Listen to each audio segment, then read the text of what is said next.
If you guys are still playing FC24 and you want some cheap coins, make sure you check out MMOEXP.com. Their link is down in the description. They're very cheap, they're very reliable, and if you do use my code Rema, it will give you a lovely 5% discount off your order. So what's up guys, it's Ash here and welcome back to a brand new video. Hope you guys are all doing great.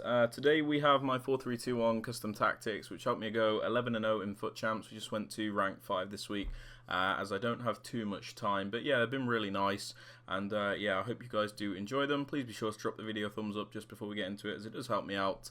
And yeah, with all that aside guys, let's get right into today's video. Alright then guys, so just quickly going over the tactics today. Defensive style, as always, we pop it unbalanced, as it does give us the best control when we are defending. You know, when you want to press you can, when you want to be more passive and drop off you can also do that.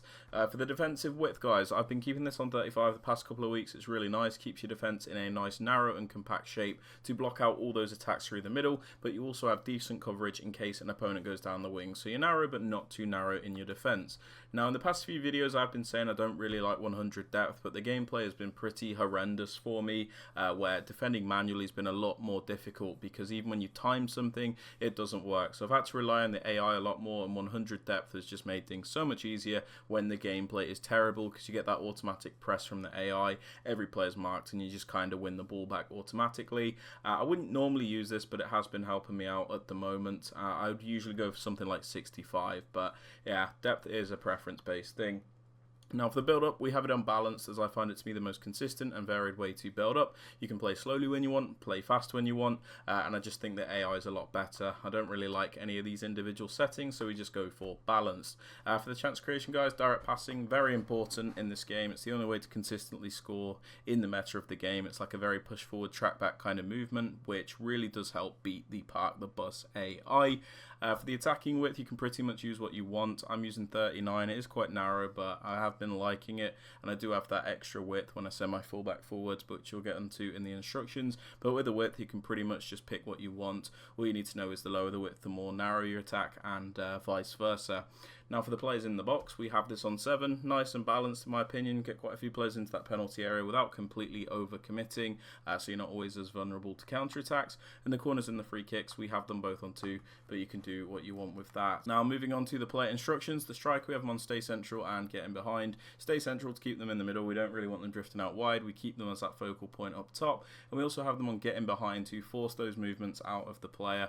It's especially important when your opponent is using pressure tactics, because on mixed attack they just won't move. So stay central and getting behind on this striker here. For the left forward guys, we pretty much have them on the exact same instructions for similar reasons. The only difference is stay central is used in this case to keep them in that more narrow channel instead of them acting like wingers. This is because they get in between that fullback and the centre back to, you know, get into space. It's a bit more difficult for the defender to mark, in my opinion, and then getting behind for the same reasons where we force those runs out of the player.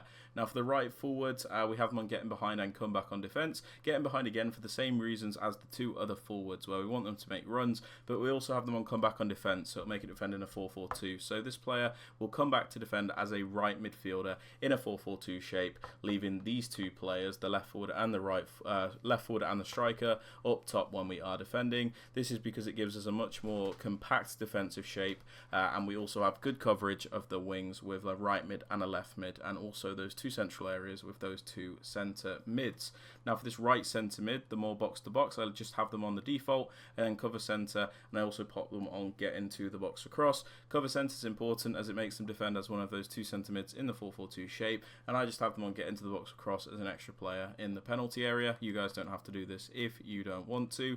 For this middle centre mid, the more defensive of the 2, we have them on stay back while attacking and cover centre. This is to bring balance, we don't want them all going forward, so this works out nicely. And then cover centre again to make them defend as a centre mid in that 4-4-2 shape. Now for this left centre mid, because I said it defends in a 4-4-2, on the cover wing instruction it will make them defend as a left mid in that 4-4-2 shape, which means you can use an actual attacker here, as those defensive stats aren't as important. So as it's a throwaway attacker, an extra player in the forward line, we have them on get forward and get into the box across, just to, you know, get that extra player up there. I really like this.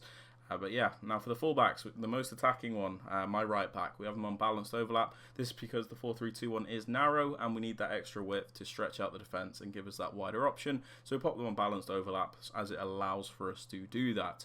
For the other fullback, the more defensive of the two, stay back and overlap, so you always have at least 3 defenders back at a time. When you send them on the run forward, they'll make the overlapping run to give us that extra width as well. And for the 2 centre-backs, we leave them alone, and the goalkeeper, we also leave them alone. But yeah, guys, they're my tactics and instructions for the 4-3-2-1. Hope you guys have enjoyed or found it useful. If you have, please be sure to drop it a like, sub to the channel if you are new, and yeah, I'll catch you guys all in the next video. Have a great day, guys. Peace.